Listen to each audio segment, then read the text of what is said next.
Dito pala tayo ngayon sa farm mga ka-vibes. So titingnan natin yung ging punla natin nakaraan linggo, kung ano na yung nangyari. Ayan o mga ka-vibes, ito na pala o, wala pa pala siya nagputok.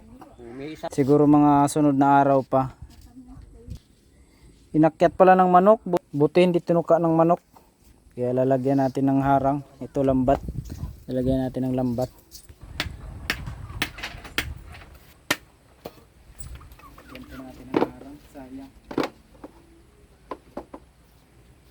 Baka mga Biyernes ano na ito ngayon Miyerkules ngayon, mga Biyernes ito malaman natin. Buti hindi tinuka ng manok.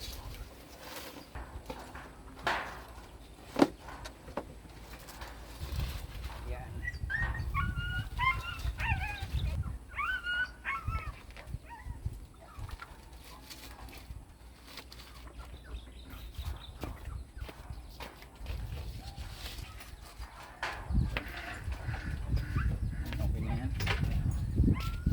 So ito na pala mga ka-vibes yung inisprehan natin. Uulitan pala natin ito dahil nagkanda hindi gaanong napuruhan yung iba.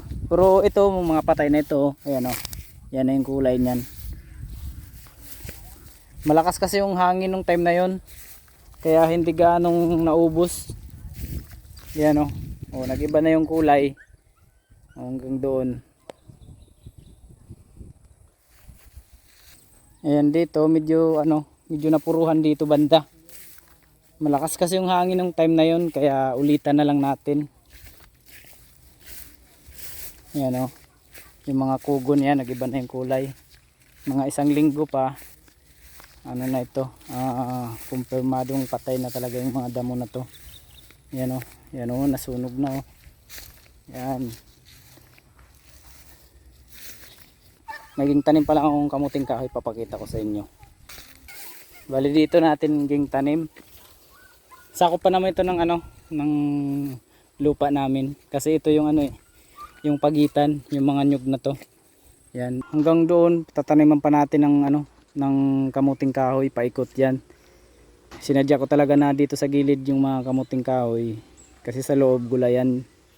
Kaya maganda ito, malaking bagay itong kamuting kahoy.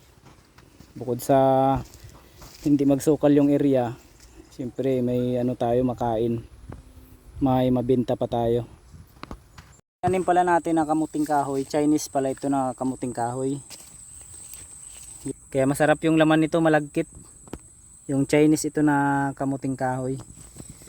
Ayan o. Tsaka yung pagtanim ko pala hindi ko pinatayo, pinatumba ko, para marami yung laman na mabubunot, hindi kagaya ng nakatayo na kunti lang. Ayan o.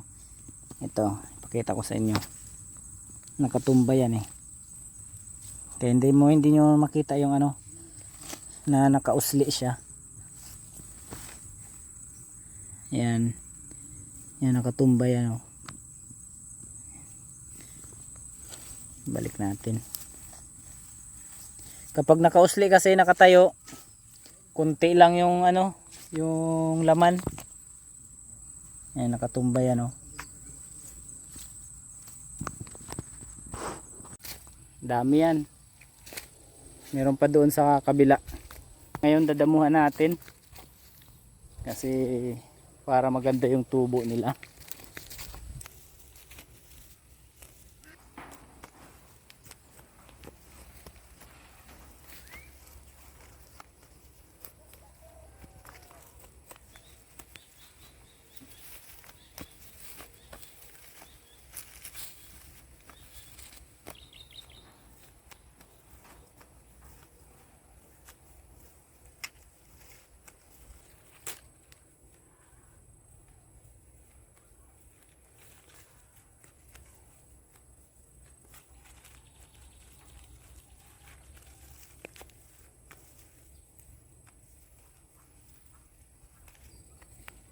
Hindi tayo puro adventure, dito naman tayo sa farm.